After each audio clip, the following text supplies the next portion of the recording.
TheDailyMass.com. Experience the Roman Catholic Mass from historic St. Louis Cathedral every day on TheDailyMass.com. His love, anywhere in the world.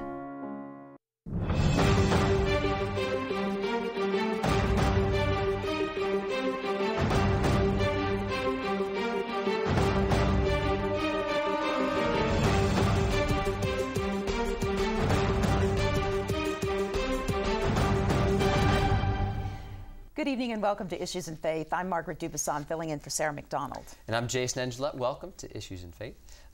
So we are now in Lent. Lent has begun. Lent has begun. Today is Valentine's Day, and so happy Valentine's Day to my beloved.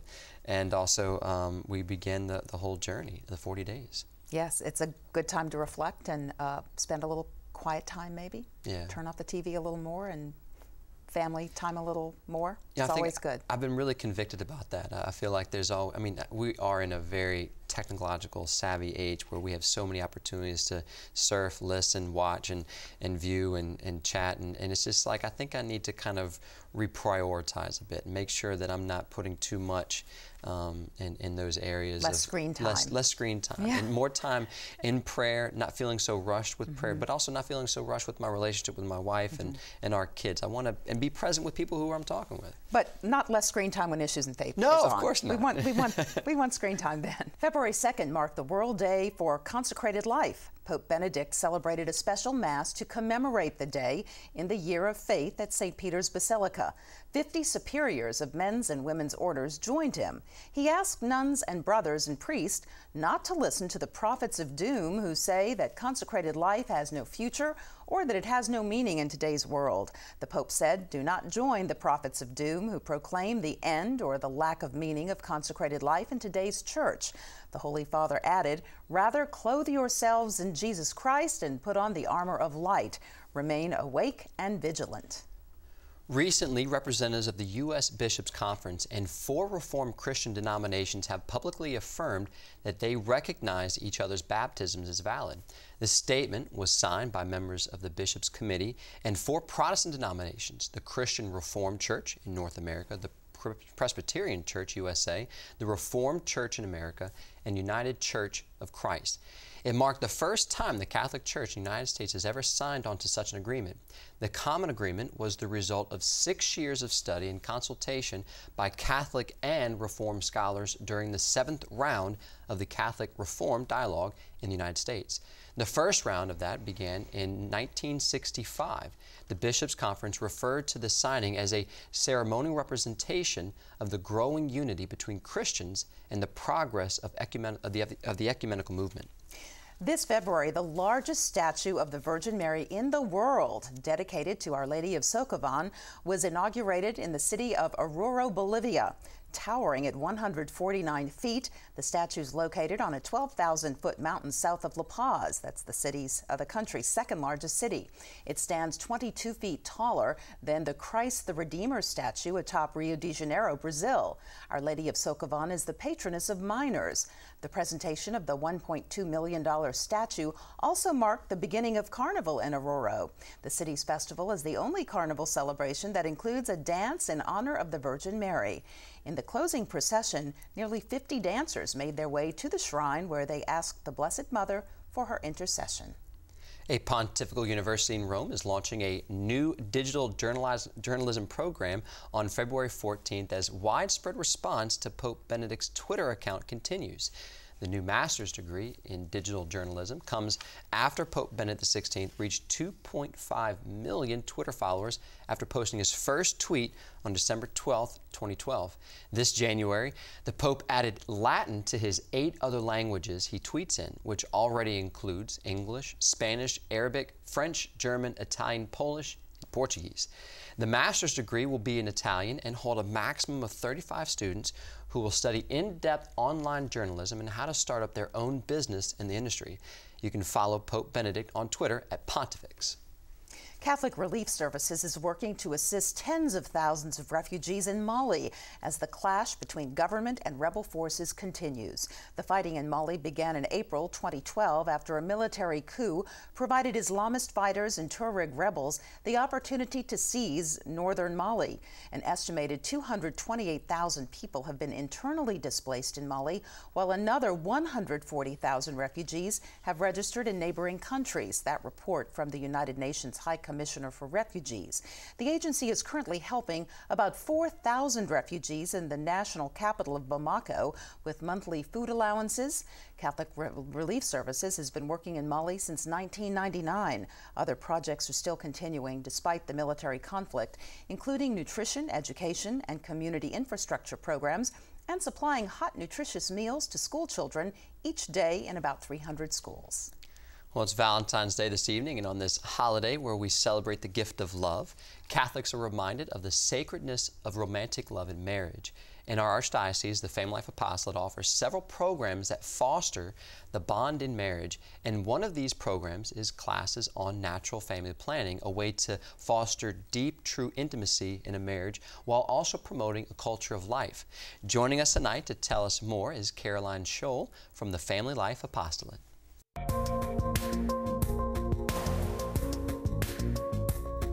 Caroline, thank you for joining us this evening. It's good to have you here. Thank you so much for having me. Tell us a little about your role with the Natural Family Planning Program in the Archdiocese and how long you've been at this. I work for the Family Life Office at the Archdiocese. I teach natural family planning at St. Dominic's Parish just because that's my parish, although it's open to anybody in the area. And I've been doing it for about 3 years now. So you're an old hand at this. Oh, yes. Tell us what natural family planning is. Natural family planning is not the rhythm method, which most people have heard of and kind of brush off as an ineffective way of planning a family. But natural family planning is a method of family planning where the couple is educated to observe signs that the woman's body gives over the course of her cycle to determine whether she's fertile or infertile, and then use that information whether they're ready to achieve pregnancy or delay pregnancy.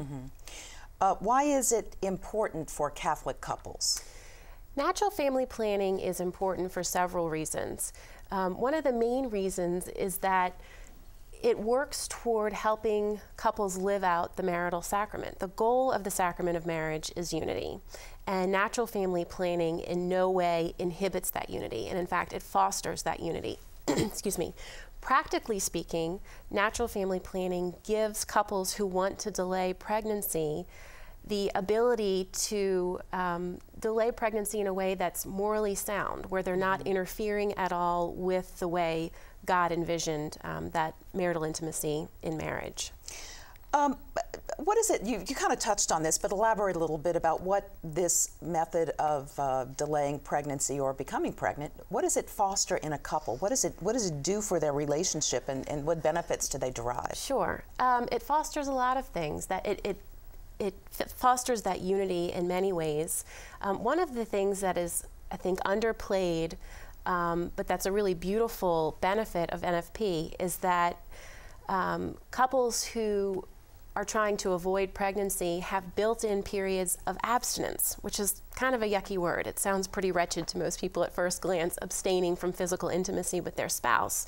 But what it does is it forces creativity, and it fosters other forms of intimacy in the marriage other than physical intimacy. But couples, the couples that I teach, start communicating about things that they've never talked about.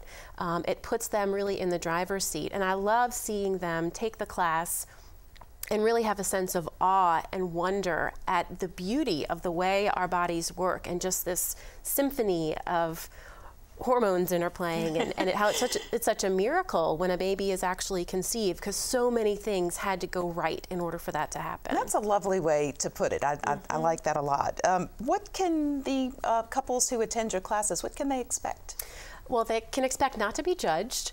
I have couples from all walks of life, single women who just want to learn more about their fertility and the way that their body works. The majority of my couples are engaged students who are taking it as part of marriage preparation required by the priests who are going to be performing the wedding ceremony for them. But there are usually about 6 or 7 couples in a class. It's very informal. very much question and answer. I'm very straightforward and really enjoy the couples. I have a really great rapport with them. And so it's just a really lovely class. They come for 4 classes in a series, and the series spans a 2-month period. Is this something that a lot of priests are requiring now, or do all priests require it as a requirement to be married in the church? Not in the Archdiocese of New Orleans. In some archdioceses around the country, it is a requirement for marriage preparation. Not here in New Orleans. Some parishes require it, like St. Dominic's Parish, where I'm a parishioner. Some individual priests or deacons who do the marriage preparation for the couples, they require it. It really depends. I also have couples who just want to come to the class once they've learned about the harm of hormonal contraception. I have a lot of Protestant couples who come who really see the merit in natural family planning. How often do you conduct the classes? I start a new series every month or so. So it's not hard to sign up if you want to. And how can they sign up if couples are interested? The Family Life Office at the Archdiocese of New Orleans is who oversees the natural family planning classes that are done through the Archdiocese. They're instructors on the North Shore in Slidell, here in New Orleans. There are also other organizations like the Women's New Life Center and the Couple to Couple League who also offer different methods of natural family planning. There are lots of different methods that are taught. Do you find that couples are more open to this than they were 10 or 15 years ago? I mean, is some of the resistance to natural family planning going away? I think the thing that has been most appealing to a lot of the couples who, quite frankly, come to the class a little resistant because they're required to be there. It's just yet another thing they have to do before they can get married.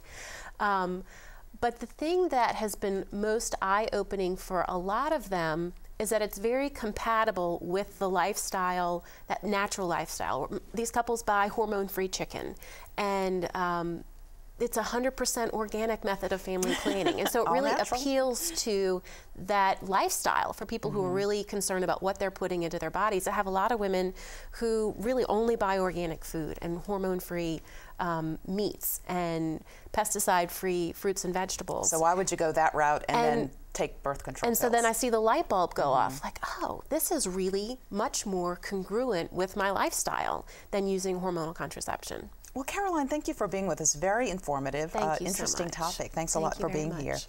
If you'd like more information on natural family planning classes and the presentations, contact the Family Life Apostolate. They can be reached at 504-861-6243, or you can visit the website. It's fla.arch-no.org. And we'll be right back.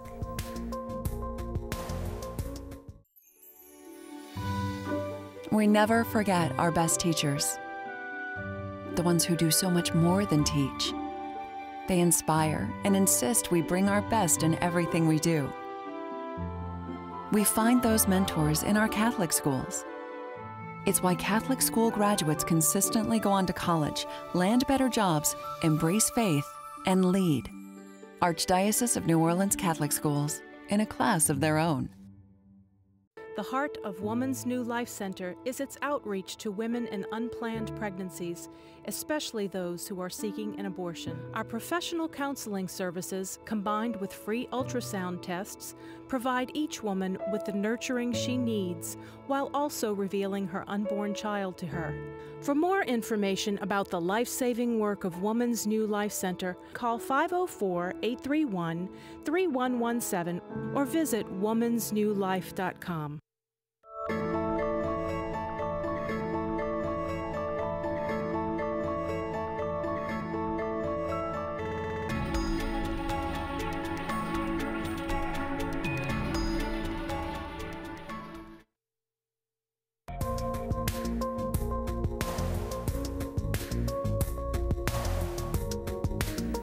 Welcome back to Issues in Faith.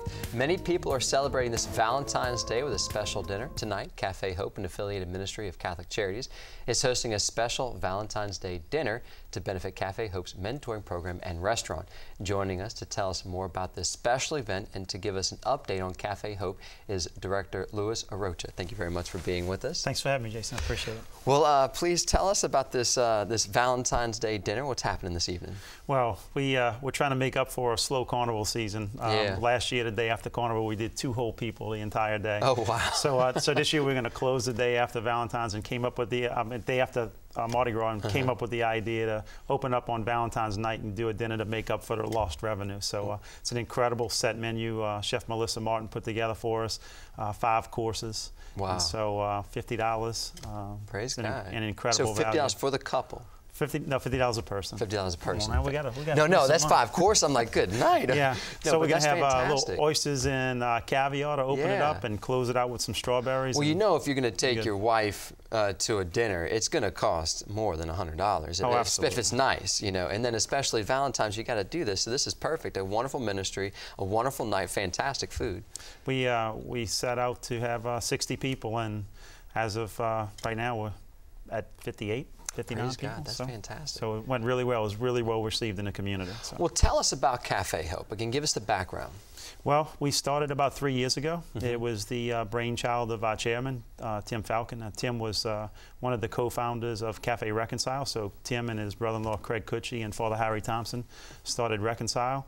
And Tim's an attorney on the West Bank. And he wanted that program on the West Bank. He wanted to replicate that model on the West Bank, and so he approached Catholic Charities about us being in the Madonna Manor building, and I guess about 2 years later, here we are.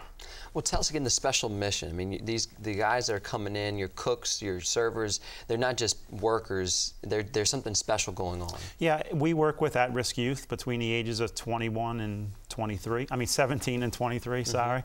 And you know, what we try to do is provide a path to self-sufficiency. When our students come in, they're looking for some skills so that they can help support their families.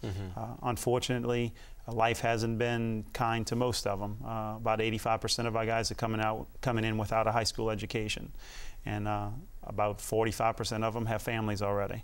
So it's important for us to provide that path where they can take care of themselves and take care of their families. And it's not just an education on how to cook. I mean, there's a formation that's going on with absolutely. Heavy life skills program, spirituality classes twice a week. We invite them in every morning for breakfast and prayer. They can come eat, but they got to say a little prayer with us. Amen. We serve lunch, a family lunch. We call it family lunch at the end of every service. So at 2:30 every day, we're down in the cafeteria eating and talking about life skills and what went right and what went wrong. You know, it's about wraparound services. So many of our students have never felt love and support in their lives, and I think that's the mission. You know, I was just recently turned on to the story of Father Flanagan with Boys Town, excuse me, Boys Town, and this is so similar. There's this need of reaching out to these guys in need, to these people in need of this particular age, giving them not only the skills, but also the love and the formation that they need in faith. So, and this is Valentine's dinner is going to be critical, I'm sure, to helping move that ministry forward. Yeah, I mean, you know, every ministry is burdened with being self-sufficient, and so we do a lot of fundraising. We do a lot of small events like this to keep the mission going. It's very important to us. It's very important that we start picking up for lunchtime. That's critical for us. So again, tell us how this has changed the direction for the young people who've come in. We have changed so many lives. I mean, it's every day we go in as a staff. You have to be prepared to change something in one of their lives, and it happens every day. From them understanding respect, for them understanding how to give respect, you know, from us not just having them in the program, but when they come, we take their whole families with us. There's many days that we're out looking for services to help a family member, not just our students. So I think we have affected lives. I think we've given kids hope. When they can go out and get that job and walk back in the door 6 months later and they're still employed, the pride that they walk in with. It's you can't put a price tag on that. Oh, praise God. And there's also a garden project that's going on the Hope Haven campus. Can you tell us about that? Yeah, we started, again, it gets back to saving money. We're always looking to save money, so what can we do to save money? We can start our own garden. So we have a volunteer, Eric, that works for absolutely nothing. He's come in, got the garden started for us. We're using about 25% of the fruits and vegetables in the restaurant right now are coming from the garden. The goal is over the next 3 years to get that up to about 65%.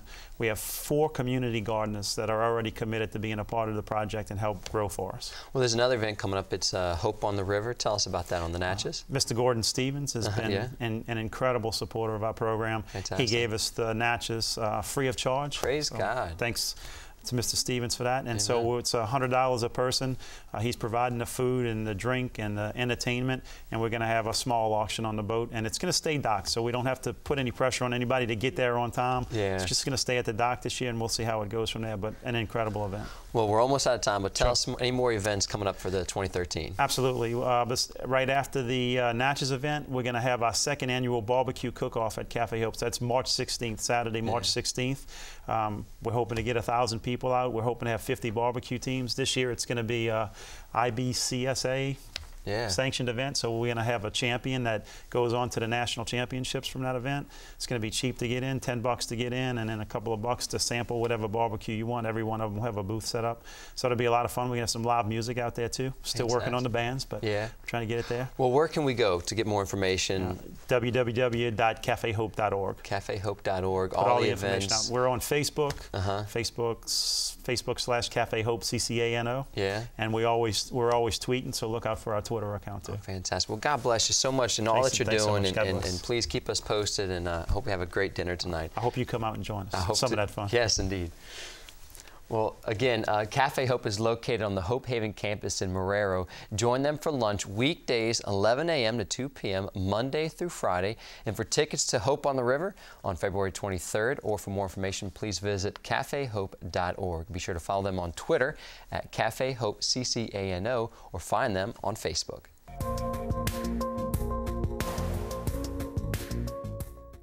I'm here today inside historic St. Louis Cathedral, a place where WLAE has broadcast the daily Mass for more than 25 years. A recent PBS ruling ensures that this valuable service will continue on WLAE for those looking for daily inspiration, and for the many who are homebound or in our area hospitals who can't attend Mass. But in order to continue to provide the Mass every day, we need your financial support now more than ever. I'm asking you to please consider donating today. We have numerous partnership opportunities available. For as little as $32 a month, you can help fund the televising of the Daily Mass, a program that lifts the spirit and enriches the lives of so many of our viewers. And for a donation of $50 or more, we will send you this beautiful signed poster of St. Louis Cathedral as our gift. Please send your contributions to WLAE TV, 3330 North Causeway Boulevard, Metairie, Louisiana 7002, or to donate online, log on to WLAE.com and click on the picture of St. Louis Cathedral. For more information on partnership opportunities, call 504-866-7411. At WLAE, we've worked hard to keep the Mass on the air. Now we need your financial support to keep it going. I know that you'll help us if you can. Thank you, and God bless.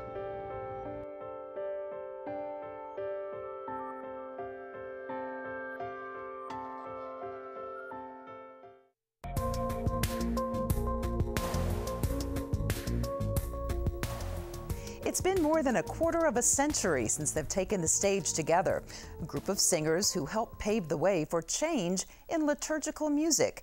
And so recently, when the Damiens held a reunion concert as part of the annual Hoffinger Conference, the stage was set for some beautiful memories of songs sung years ago. Janet Gross takes us to the performance. Speak, Lord, I'm listening. Plant your word down deep in me. Speak, Lord, I'm listening. The words and music so familiar, so nostalgic. Those who came have heard it all before, have sung it before, know it by heart. Comes from a heart full frightened. They didn't need printed music for this. Some have had the words in their heads and hearts for 30 or 40 years, and they've known these men behind the music. We're the Damiens. We started in 1967 at Notre Dame Seminary. Thus, Notre Damiens became Damiens. In our years, which is now our 45th, 6th year, we have been called the Dames and the Demons. The Damiens were young seminarians when the music changed, and they helped change it. After Vatican II, they started writing music that people could sing and understand. It was extremely revolutionary. In fact, there were times when priests would invite us to come into the parishes to introduce some of this music. And when we would come out with the guitars, parishioners would stand up and leave. They would leave the church. I mean, it was that radical at the time. All that we offer. But the music caught on and kept catching, surprising even the young singers themselves who couldn't imagine their music lasting this long. Never a clue. We wrote songs for masses that were going to be sung at the seminary, and that was going to be the only thing. Then somebody heard us and recommended that we contact the record label, and it just grew. I mean, one of the jokes we had, we finished our first album, and I told the guys, oh, this is a nice setting for our 5th album. And they laughed, and then we're at number 18, so. Lord, bring us together from east and from the... We sang their songs when we went from Latin to English for the Vatican Council, and we've been singing their songs for all these years, and it was just cool that we could come and share that again with them, and they shared their talents with us. I've been working in a parish for 32 years, and the priests in the parish introduced us to them way back when, because I've been there a long time, and their music is inspiring and uplifting. It's really good. In the years since long ago, their lives have led to different paths. They have families. Some of the Damiens have stayed in the area, some have moved away, but their hearts still hear the beat. And they were glad to discover their voices could still find the tune. But before yesterday, I was terrified because I had no idea what we were going to sound like. But it was amazing. Once we started rehearsing, it was like it all fell back into place. It was just fantastic. It just goes to show you the experience of making music together when it really means that much to you and is so part of your life. It's easy to kind of walk right back into it. And right back into a welcoming audience who've been singing along with them for years and years.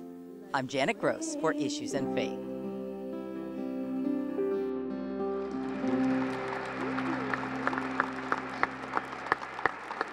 Thank you.